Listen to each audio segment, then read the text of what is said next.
കൊന്നിച്ചോ സുഹൃത്തുക്കളെ, ഞാൻ നിങ്ങളുടെ സ്വന്തം എക്സ്ട്രാ കോമിക്. നമ്മളിന്ന് ബ്ലാക്ക് ലോന്റെ ചാപ്റ്റർ 294 ആയിരിക്കും എക്സ്പ്ലെയിൻ ചെയ്യാൻ പോകുന്നത്. സോ വീഡിയോയിലേക്ക് കടക്കുന്നതിന് മുമ്പ് ഇതിനു മുമ്പിട്ട് എല്ലാ വീഡിയോസും നിങ്ങൾ കണ്ടെന്ന് എന്തായാലും ഉറപ്പുവരുത്തണം. ലിങ്ക് ഞാൻ ഇവിടെ ഡിസ്ക്രിപ്ഷൻ ബോക്സിലും അതേപോലെ ഐ ബട്ടണിലും കൊടുത്തേക്കാം. അങ്ങനെ മാഗ്ന നമ്മുടെ ഡാൻഡിനെ ഡിഫീറ്റ് ചെയ്തു. എന്നിട്ട് പുള്ളിക്കാരൻ നേരെ നിൽക്കുവാണ്. പക്ഷേ പുള്ളിക്കാരന്റെ ഫുൾ പവർ പോയി താഴത്തേക്ക് വീഴാൻ പോകാൻ നേരത്ത് സോറ വന്ന് പുള്ളിക്കാരനെ പിടിക്കുന്നുണ്ട്. ഇതേ സമയം നമ്മുടെ ലക്കും ആസ്റ്റർ എല്ലാം കൂടെ ഓടി വരുന്നുണ്ട്. ആസ്റ്റർ നോക്കാൻ നേരത്ത് ഡാൻഡ് ഇങ്ങനെ കിടക്കുവാണ്. മാഗ്ന ഞാനും യാമിയും കൂടെ കഷ്ടപ്പെട്ട് ചത്ത് കിടന്നിട്ടാണ് പുള്ളിക്കാരനെ ജസ്റ്റ് ഒന്ന് ഡിഫീറ്റ് ചെയ്തത്.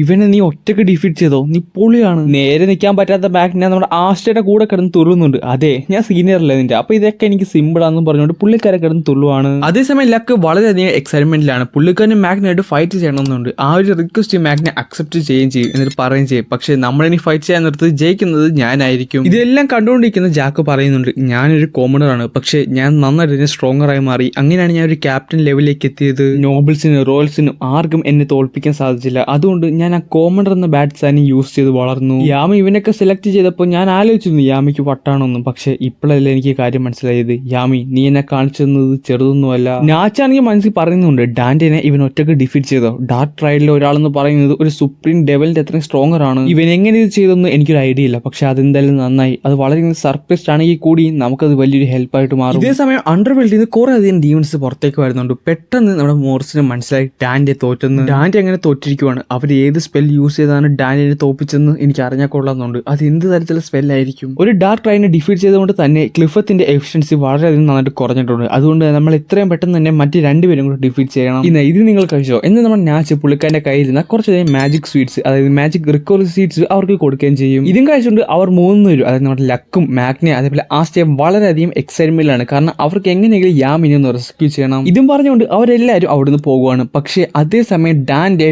വീണ്ടും എഴുന്നേക്കും. പുള്ളിക്കാരന്റെ ശരീരമൊക്കെ ഇങ്ങനെ അലങ്കോലമായിട്ട് ഇങ്ങനെ റീജനറേറ്റ് ചെയ്യേണ്ടിരിക്കുവാണ്. എന്നാൽ ജാക്ക് ഇത് ഊഹിച്ചായിരുന്നു ഇങ്ങനെയൊക്കെ നടക്കുമെന്ന്. എന്നിട്ട് പുള്ളിക്കാരൻ പറയുകയും ചെയ്യും, നിന്റെ റിക്കവറി മാജിക്ക് ചെറുതൊന്നുമല്ല എന്ന് എനിക്ക് നന്നായിട്ട് അറിയായിരുന്നു. അതുകൊണ്ട് തന്നെയാണ് ഞാൻ ഇപ്പൊ ഇവിടേക്ക് വന്നത്.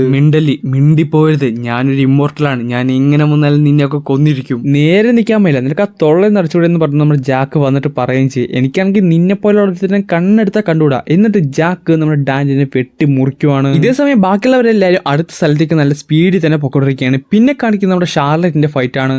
ായിട്ട് ഷാർലറ്റിനെ നിർത്താതെ അറ്റാക്ക് ചെയ്തുകൊണ്ടിരിക്കുകയാണ്. ഷാർലറ്റ് പറയുകയും ചെയ്യും, അവളുടെ കീഴ്സ് വാർഡി മാജിക്ക് ഞാൻ എന്റെ ബ്ലൂ റോസസ് കൊണ്ട് നിർത്തി. പക്ഷെ അവളുടെ ബ്ലഡ് മാജിക്ക് വളരെ സ്ട്രോങ്ങർ ആണ്. അത് ഒട്ടും നിസ്സാരക്കാരനായിട്ട് കാണേണ്ട സാധനമല്ല. എന്നിട്ട് പുള്ളിക്കാരി ലൊലോക്പിക്കിനെ അവിടേക്ക് കൊണ്ടുവരും. എന്നിട്ട് പറയുകയും ചെയ്യും, നീ ഒന്നും നോക്കണ്ട, നീ സീരിയസ് ആയിട്ട് തന്നെ അറ്റാക്ക് ചെയ്തോ. നീ ഫുൾ പോകാൻ നിർത്ത്. എന്ത് മനോഹരമാണെന്ന് അറിയാം. പെട്ടെന്ന് അവിടെ ഒരു എക്സ്പ്ലോഷൻ ഉണ്ടായിട്ട് നമ്മുടെ ലൊലോപ്പിക്ക ഷാർലറ്റിനെ അറ്റാക്ക് ചെയ്യാൻ വേണ്ടി വരും. അപ്പൊ അവൾ പറയുകയും ചെയ്യും, എനിക്കറിയാം ഒരു ബോഡി പോകുന്ന അവസ്ഥ എങ്ങനെയാണെന്ന് എനിക്ക് നന്നായിട്ട് തന്നെ അറിയാം. അതുകൊണ്ട് എന്തൊക്കെ പ്രശ്നം ഉണ്ടായെന്ന് പറഞ്ഞാലും ഞാൻ ലൊലോപ്പിക്കിനെ രക്ഷപ്പെടുത്തിയിരിക്കുന്നു പറയാൻ നേരത്ത് ഷാർലറ്റിനെ പുള്ളിക്കാരുടെ ബ്ലഡ് മാജിക് കൊണ്ട് കുത്തിയിറക്കും. എന്നിട്ട് ഷാർലറ്റിനെ ആ ഒരു ഡീമൻ കൊല്ലാൻ വേണ്ടി വരാൻ നേരത്ത് പെട്ടെന്ന് അവിടേക്ക് ഗാജ് അതേപോലെ നോയിലയും കൂടെ വന്നിട്ട് ഈ ക്യൂൻ ലൊലോപ്പിക്കിനെ അതേപോലെ ഈ വെനീക്കിനെ വലിച്ച് പുറകോട്ട് കൊണ്ടുപോകും. വനീക്ക, ഞാൻ പറഞ്ഞതുപോലെ തന്നെ ഞാനിവിടെ വന്നിട്ടുണ്ടെന്ന് പറഞ്ഞുകൊണ്ട് നോയിലെ കിടന്ന് കാർ കൊണ്ടാണ് ഈ ചാപ്റ്റർ അങ്ങനോട് അവസാനിക്കുന്നത്. നാളെ തന്നെ 2 ചാപ്റ്ററിന്റെ എക്സ്പ്ലനേഷൻ വീഡിയോ നിങ്ങളെ കാത്തിരിപ്പുണ്ട്. അത് മിസ്സാക്കാതിരിക്കാൻ വേണ്ടി നമ്മുടെ പേജ് ഒന്ന് ഫോളോ ചെയ്ത് നോക്കാൻ മറക്കണ്ട.